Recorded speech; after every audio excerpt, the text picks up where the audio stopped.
is going on, people? Step away from the bandsaw. What is going on, people? Got a couple different things. Loading up the car for a quick repair for my buddy Arson tomorrow. I still do stuff like that. I try not to. I really don't have time, but Arson's a good friend, so anything to help him out. And he also runs the gym that I go to. So anyways, I'm at the shop here, kind of doing two things at once. I'm starting on the downpipe for the RX7, and I'm also working on the FA24J pipes. Let me show you what I got going on. So this worked out great because they both kind of needed a similar transition.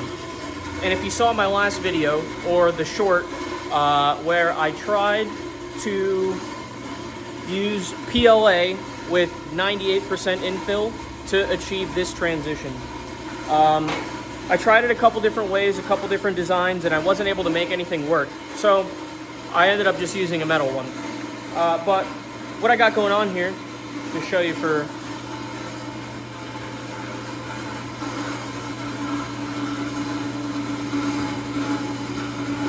Alright, so if you could see there,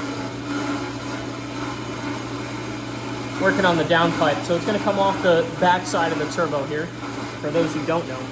As you can see, this is a 3-inch pipe here.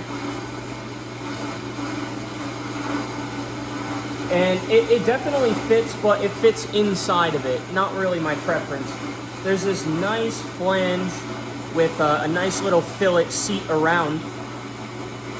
And if I just flare it just right, it fits nice and snug right over that.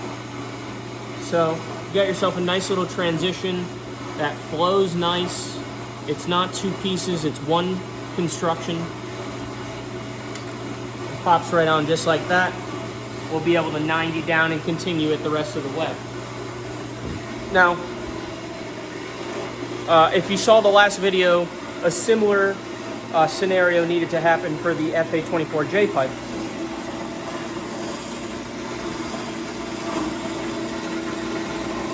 So if you remember in the last video, I was showing you guys that this is the new J-pipe flange.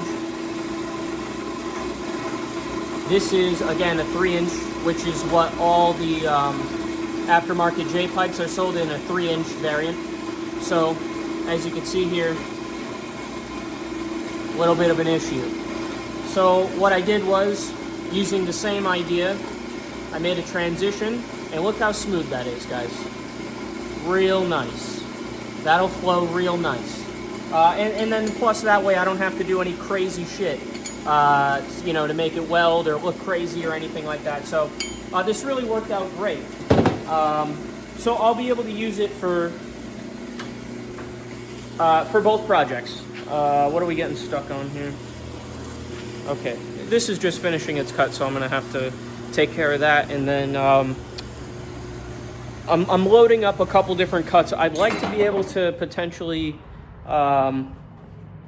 tack up a J-pipe this evening. I'm fairly close, but I definitely have some prep ahead of me. So for here and here, I just have the straight section in the middle to iron out. But I got to get the stuff packed up. I'm going to get this video edited and uploaded this evening, eat some dinner, and try to relax a little bit. I'm trying not to do so much burning the candle at both ends because it just sets me up for a bad day tomorrow. And if you compile that enough days in a row, you end up with one meltdown of a day at the end of the week. So I'm trying to get better at the time management, trying to get better at organization. Organization's never been my strong suit, and time management also has never been my strong suit. But I feel like I do pretty well. Obviously, I've had some unfortunate scenarios come up. I had 2 deaths in the family, my grandfather, and then 3 days later, my great-grandmother died. And then just this past week, my mom's had cancer for a long time and a couple other various issues. But yeah, just this week, I came back from the shop something early, and she thought she was having some medical complications that were pretty serious. So I ended up having to rush her to 911, rush her to the hospital, and she ended up being there for a couple days. So that definitely put a hindrance on some of the plans, but you know, family comes first. So and at the end of the day, all this stuff is for my mom. I'm really trying to retire my mom. I'd really like to put us on a property together somewhere where she can have her own space and open her dog rescue, and I can have the shop on the premises and, you know, just do the YouTube and do my projects. And yeah, so that's down the line. But like I said, if you guys are here, you're here way early, because all that stuff's gonna happen. I guarantee it. Manifesting's real. I got the power of God, and I literally can't quit. There's no making me quit. So I've literally gone through the worst scenarios I possibly could imagine. You know, financial ruin, making my own dumb choices. Yeah, I mean, there's definitely way more mistakes to make, but I feel like I kind of made all the big ones already, and I'm not even 30 yet. So I'm doing pretty good compared to most, but it's not about that. So anyways, I digress. I'm going to try to get some more stuff done here. But yeah, I just wanted to hop on and say that's where we're at right now with the kit. This is it mounted up on its own. It's bolted. I just have to weld this top part here. But no real reason why I've held off on that. I was actually waiting for a T4 flange. I ordered one. I ended up getting a T3, so I had to order a T4.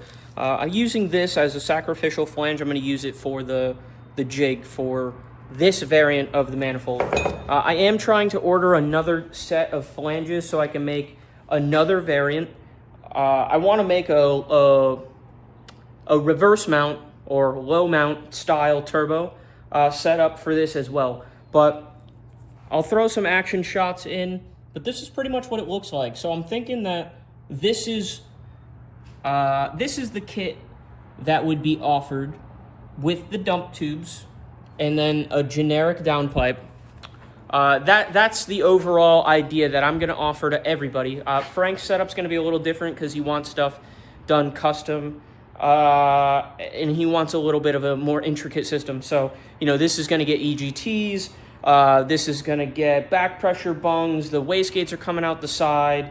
It's getting a full exhaust. So that kind of stuff's a little harder to make in a kit because so many people have different like engine mount setups and all sorts of different variations. So, you know, just for Frank's setup, this is what we're doing. But I think the generic kit, I got to pull this off and make a jig of the manifold location and then the wastegate dump tubes. So I want to be able to offer a kit that at least people can buy a downpipe, dump tubes, and the manifold. It all comes together. No bullshit. Put it on. It's nice. It's welded good. The quality's good.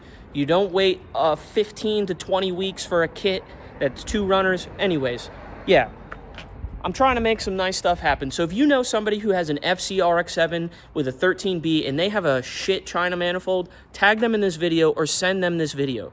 I think it's really important that people put nice quality products on these cars. There's not many of them left, and there's not many clean examples left. So if you're not buying a manifold or your welded products from Australia, it's probably shit. I say it, the Australians are incredible fabricators, incredible welders. They make kick-ass products for these rotary cars. You know, all the RB guys and stuff like that. Australia's got that shit locked down. So anyways, if you're not buying it from me, you're not buying it from Gleesman in Canada or anyone in Australia, you're not going to get the same kind of weld quality and you're not going to get the same kind of care. I don't even think Gleesman makes kits anymore, but I'm just throwing it in there because he inspired me to weld.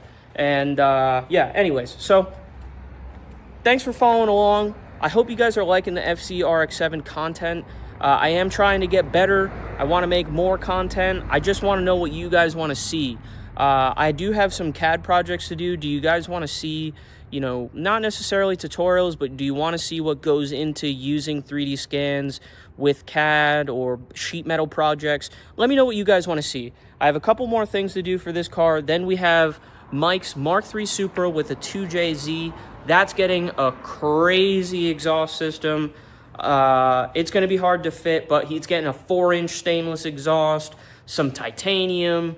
It's getting cold side intercooler stuff. It's getting the works.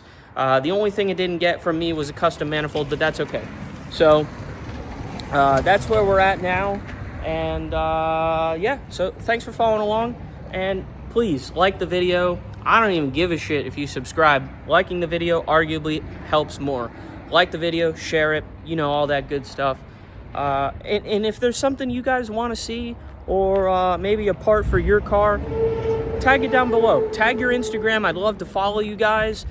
Tag your builds. I really would. I follow everyone. I try to reply to all the comments. I try to like all the comments. I'm not big enough to ignore you guys. So my goal is to always answer you guys. My goal is to always support you guys that support me. So thank you again. I'll see you in the next one.